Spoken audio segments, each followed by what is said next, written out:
This is KGW News at Sunrise. We're excited to hear that we are going to put together some teams together that are going to provide this on-site intervention that I think is just going to make a huge difference.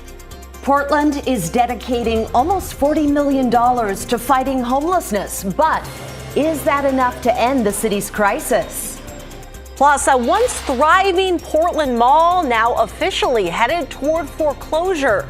What could be in the future of the landmark property of Lloyd Center when developers take over? And then later this half hour, Chris McGinnis hops into the driver's seat here on Sunrise for a new edition of his Driving Me Crazy series. So this morning, Chris has red light runners on his radar. That segment's coming up here at 5:25. Oh, people pump the brakes. That is not the way to do your Tuesday commute. Good morning, everybody. Thank you for watching. Nina's back. Drew's here. Rod's here. Rod's tired. Why? It was football last night. Oh, you were up late. Watch his team. Yeah, we won, but we were miserable. Here's a look at radar. Moving on from my own personal struggles. We have some rain offshore starting to nip at Tillamook a little bit, but we're dry inland. Good visibility. You can see the lights from the Tillicum crossing. We're at 47 degrees. I have a nice morning for you. We will be dry here in the city in Vancouver and down into Salem. 47 degrees. Might find a thin spot in the cloud cover. Otherwise, overall cloudy day. And starting at noon, we'll start to look for the possibility of what would be mainly some light rain areas. There's a weak warm front coming this afternoon. About 58 degrees when the kids get out of school. All right, Rod, we'll check in with you soon. Thank you. Whether you live or work in Portland or just pass through, boy, it is obvious the homeless crisis has only gotten worse. So what's the next step to try and reverse the trend? Well, city and county leaders have announced a brand new plan with a roughly $40 million price tag attached to it. KGW's Alma McCarty is here now to talk about how exactly that money would be spent.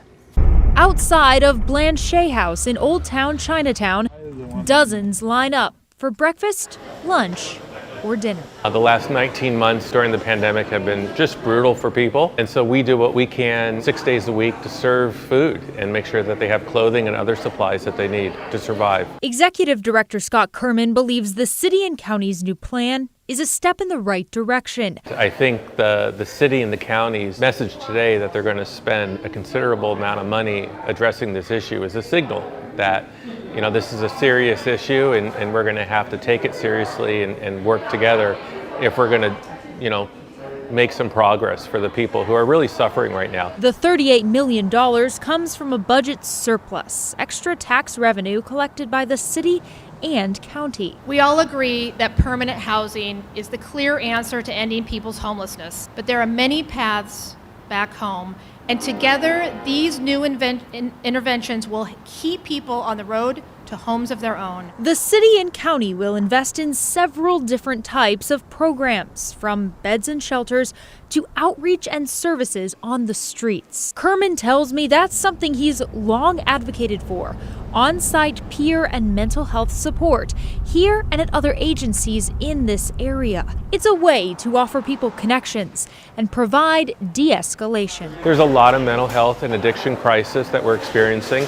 Not everyone who comes here for services, but certainly a more significant number than we saw before the pandemic. And so it appears from the news today that this program is going to be funded. I don't know exactly what it might look like, but we're excited to hear that we are going to put together some teams together that are going to provide this on-site intervention that I think is just going to make a huge difference. Mayor Ted Wheeler told reporters people will begin to see the results of this plan relatively quickly. I also want to be clear, we're hiring new positions and we're establishing new programs or expanding existing ones. That obviously doesn't happen overnight. Every day it's going to get worse because there's so much trauma that they're experiencing. So we're layering trauma on top of trauma for people who are houseless in our community. Kerman hopes the response is swift for the good of the people he serves. In Portland, Alma McCarty, KGW News. Portland Fire says there's been an increase in structure fires caused by houseless people either living in or camping near those buildings. In the last year, investigators reported at least 40 such fires, up from 16 the year before. The city is also seeing more tent fires. Those have risen 130% since before the pandemic. We dig into the connection between these fires and the overall housing crisis in Portland. Our colleagues from The Story led this investigation. You can watch their full report on the KGW YouTube page. All right, now to the latest on a terrible story we've been following since Sunday. A father is in jail in Clark County for allegedly killing his 2-year-old child. Gustavo Villalobos Carranza appeared in court through video yesterday. It was early Sunday morning when the child's mother called police saying Villalobos Carranza had taken the 2-year-old and was making threats to hurt the child. Police put out an Amber Alert and eventually he agreed to turn himself in. Police arrested him in Vancouver Sunday afternoon, but the 2-year-old was found dead. A judge spoke with Villalobos Carranza yesterday through an interpreter. You have a right to remain silent. This is a video and audio recorded hearing. It is your desire at this time to waive extradition and be transported to the state of Oregon. Even though he was arrested in Vancouver, investigators say the child's death happened in Portland, so Villalobos Carranza will be sent back to Oregon. Well, getting a rapid COVID test is a requirement for many travelers boarding planes these days, but many trying to fly out of PDX over the weekend ran into a headache when they told they had to go elsewhere for their test. It was all because of a small fire that happened late last week at the Carbon Health PDX testing site. That's the company that's doing the tests at the airport. There was no major damage to the testing machines, but the company decided to send them back to the manufacturer and get new ones to make sure the COVID tests were accurate. A spokesperson said everyone was able to rebook appointments for either a rapid test or they were sent to a nearby pop-up site in downtown Portland. I don't know how nearby that is to the airport if you're waiting for a plane, but the rapid tests at PDX were up and running again yesterday morning. The Portland Thorns have a brand new general manager, former player Karina LeBlanc. She spent most of her life around soccer and most recently ran a women's football program for FIFA. She visited Portland and the Thorns this past weekend. I walked in the locker room and they started cheering. And I was like, we tried to keep this internal and a secret. And, so when I walked in, my message was just more of hope. LeBlanc is taking over for Gavin Wilkinson. He was GM for both the Thorns and the Timbers. Now he'll just be general manager for the men's team. LeBlanc's arrival comes after a summer of scandal for women's professional soccer, with 3 coaches fired for misconduct. That includes Paul Riley, who was accused of sexual coercion and emotional abuse while he coached here in Portland. Hey, stay tuned for an amazing story coming up in our next half hour about a Vancouver woman who was just inducted into the West Coast Boxing Hall of Fame. She was one of the first female boxers in the U.S., and she's gone on to, you could say, live 9 more lives since then, becoming a musician, a mom, a police officer, and she's done it all after a breast cancer diagnosis. So get ready to be inspired. You're going to meet her coming up at 5:45. All right, we look forward to that for sure. Let's talk right now about the tasting room at a popular Oregon winery that's owned by movie director Francis Ford Coppola. It was damaged in a fire over the weekend. Now, fortunately, no one was inside at the time and no one was hurt. But this fire, again, started at 10 o'clock Sunday night at Domaine de Bruys tasting room. And the cause is still under investigation, but it did wind up destroying a good part of that building. The general manager and winemaker at the winery was out there yesterday to check out the damage for himself. And he said he's also been in touch with Coppola about the damage. Oh, he's very concerned. Yeah, I've been in touch with him a bunch of times today. And he is already thinking about how to take care of the people and how to keep moving forward. On a positive note, no grapevines were damaged in that fire. It was confined to the building, and production, they say, won't be impacted either because there's no actual wine production that happens in that building. Now to some big news about an iconic Portland mall. The Lloyd Center is facing foreclosure, and it may soon be redeveloped. Devin Haskins joins us live now to talk more about this. Good morning there, Devin. What's the latest? Yeah, Drew, the mall has been struggling for years, and the pandemic really hasn't helped much. Now a New York-based real estate lending company plans to take ownership of the mall. It's called KKR Real Estate Finance Trust, and they plan to redevelop the property to add residential and office space. A spokesperson for Lloyd Center says it would not comment on the possible foreclosure.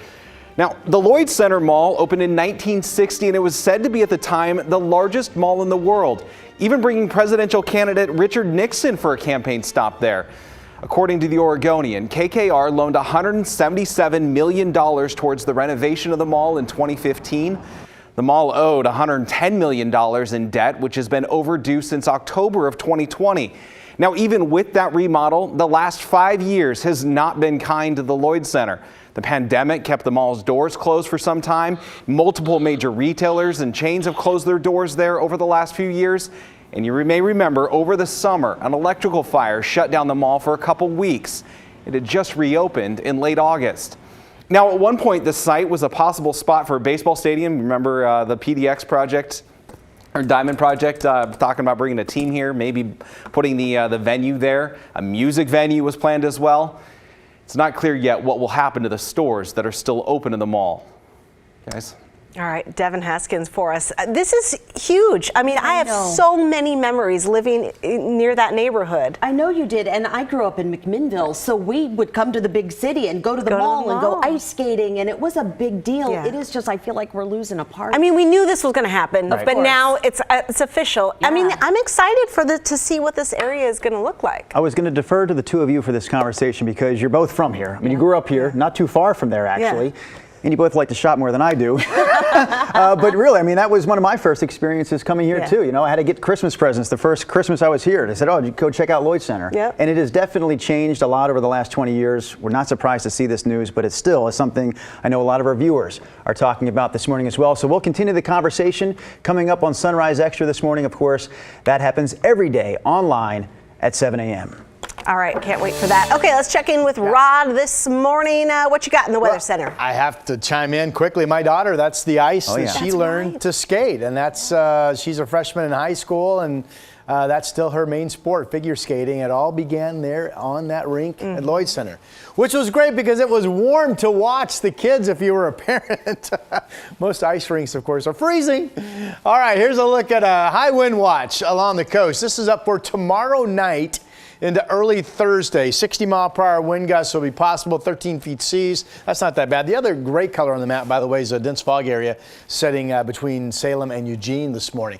So we have a lot of clouds being thrown everywhere, but we are dry inland. There's this ball of moisture sitting offshore. Futurecast does keep Longview, Portland, and Salem all dry this morning, so no issues getting out the door and getting your Tuesday started. We do have east winds still blowing to about 25 miles per hour along the Columbia River. Otherwise, the winds aren't bad this morning. Here's this afternoon. There's a weak warm front that's going to throw a little bit of rain our direction. So the possibility of some showers or some light rain this afternoon into early evening. The best chance of moisture will be near Portland and to the north. Lesser chances as you drop south into the mid-Willamette Valley. Here's that storm front coming tomorrow evening. This is 5:30. So tomorrow day still looks dry and fantastic. Tomorrow day will be the one bright spot of the week in terms of fair weather. But then tomorrow overnight, this is after midnight, getting into Thursday, you can see the intense, pretty good solid rain band moving through and that high wind watch issued with that system. Here are the early morning numbers. Everybody's above freezing statewide. We're at 47 in Portland, 50 in Salem. So a fairly comfortable start to your day. Mid to upper 50s for highs. Again, a better rain chance north of Portland today than to the south. There's a battleground at 54 degrees. Tomorrow is the dry day, and then we have the rain and the rain and the rain and the rain. Should I keep going? The rain and the rain and the rain. Stop me, the rain. Stop. No, the rain. When the rain stops, we'll stop you. Rod, thank you much. Well, despite the dangers, people continue to run red lights. Coming up this morning on Sunrise, we have video of these fast-track drivers. But before we get to that story, we're going to tell you if the end of daylight saving time will affect your electricity bill. Got myself 5.